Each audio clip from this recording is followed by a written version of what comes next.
เรือออกบ่ายโมงค่ะ บ่ายโมง เรือออกบ่ายโมงตอนนี้เที่ยง20ผมมาก่อนมาเก็บของมาอะไรเงี้ย ใกล้จะได้เล่นน้ำแล้วนะโอเคเปล่า ไม่เลย ฮะ ไม่เลย ทำไมอ่ะ ก็ไปดิ้นเด็กเลตาลายใจในน้ำเปล่าก่อน บอกไว้ใส่รวมเสร็จแล้วโมใจร้ายเลย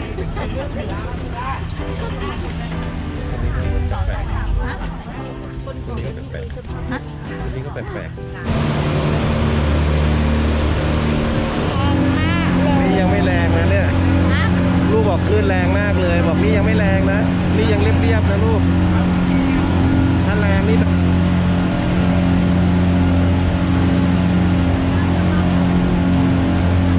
ใส่ไหมคะใส่ไหมคะ ใส่อะไรคะ ฮะ ใส่อะไรคะ ใส่มากค่ะ ใส่เอาใส่ครับ ไม่ได้ใส่นับกระเป๋าด้วยนะพ่อ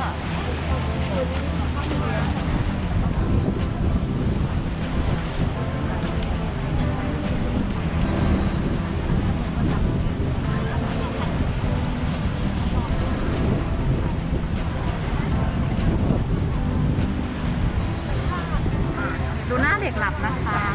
ไหนเด็กหลับ อุ้ยไฟมากเลยแต่ว่าแรงอยู่นะเนี่ยหนูเล่นได้ไหมเนี่ย ได้ โอ้โห ปกติถ้าขึ้นตรงนู้นจะลงมันแรง ใจขึ้นมาดูลูกขึ้นมา ขึ้นมา เป็นไง วันนี้ลมแร ล ง มแรงมา โอก เคไหม ลมแรงชาใต้น้ำมาก โอเคไหม จริงเหรอคะ ลมแรงนี้ชากน้ำออกไปในทะเลชากเนื้อเลย กระชากน้ กระชากเนื้อนะแล้วก็ชากเนื้อแล้วปรากฏว่า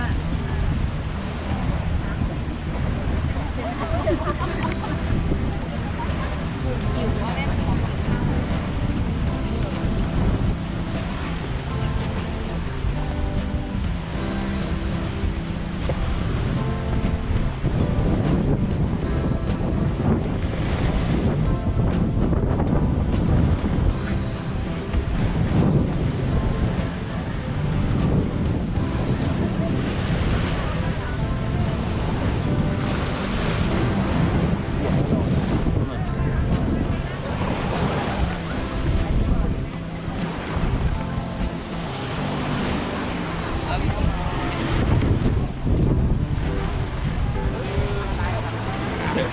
ขอบคุณครับ มาเข้ามาเร็วเร็วเร็วเร็วเร็วเร็วคนฟิลิง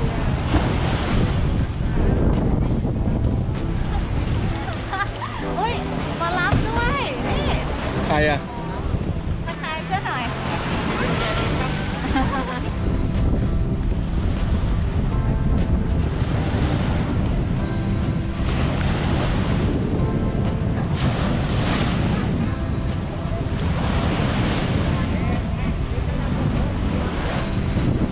อะไรลูก กาย ทราย น้ำหมาเรียกมะขาม มะขาม มะขาม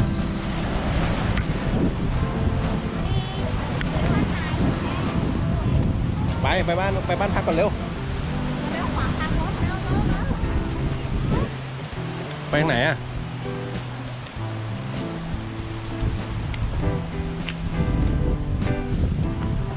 นี่นะครับบ้านพักของเราวันนี้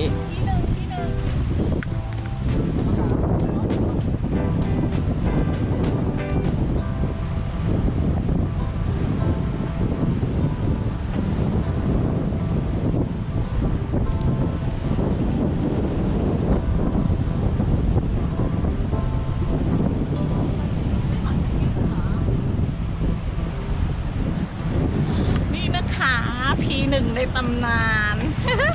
แล้วเราก็ได้อยู่เหรอ นี่ดูนะ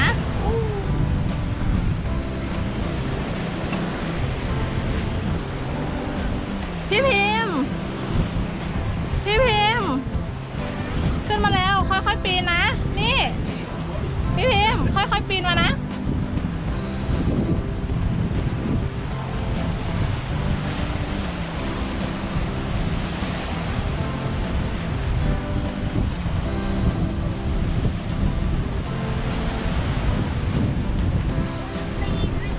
พ่อขาพาไปดูในห้องนอน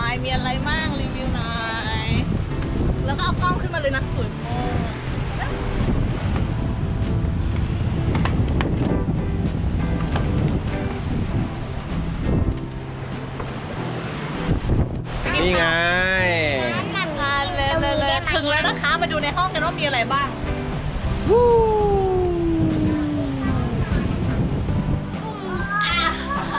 แค่นี้เลยครับนี่เลยครับมีแค่นี้เลยครับเนี่ย แค่นี้จริง แค่นี้จริง ๆ ครับ ไม่ เนี่ย มีแอร์ไม่มีพั พั ด ด ล ล ม มไม่มีไฟ แต่ว่า6 โมงถึง4 ทุ่มเขาก็จะปั่นไฟให้นะ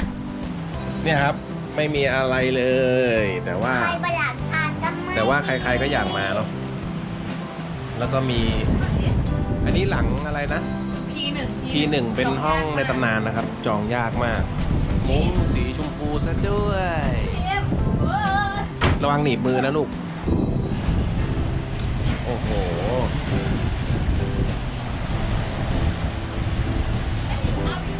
คุณลุงเขาบอกว่าวันนี้หนาวแน่นอนนะครับ เดี๋ยวพาไปชมข้างบนนะครับปึ๊บปึ๊บปึ๊บปึ๊บปึ๊บปึ๊บปึ๊บปึ๊บโอ้โห